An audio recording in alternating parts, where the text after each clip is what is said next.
Kasalukuyang isinigawa ang Monday Flag Raising kasabay ang National Women's Month Kick-Off Ceremony 2024 na may temang We for Gender Equality and Inclusive Society dito mismo sa Grandstand, Camp Vicente, Alagar, Lapasan, Cagayan de Oro City.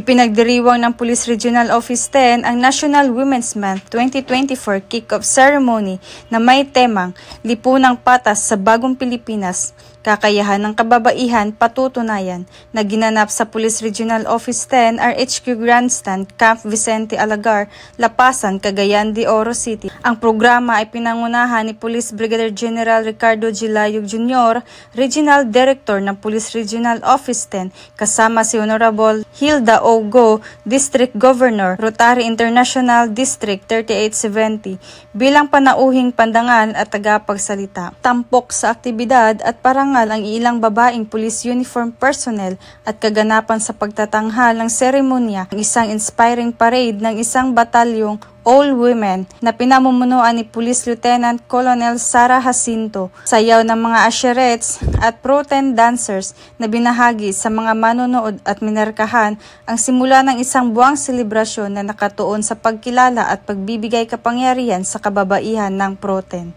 I would like to congratulate all the women of Police Regional Office 10 for their accomplishments and contribution in making Northern Mindanao a safer place to live for everyone. Mas paigtingin pa po natin ang ating kampanya laban sa lahat ng uri ng diskriminasyon, lalong-lalo na ang violence against women. At ipagpatuloy po natin ang pagsulong ng gender equality and inclusivity para sa mas maunlad na bagong Pilipinas.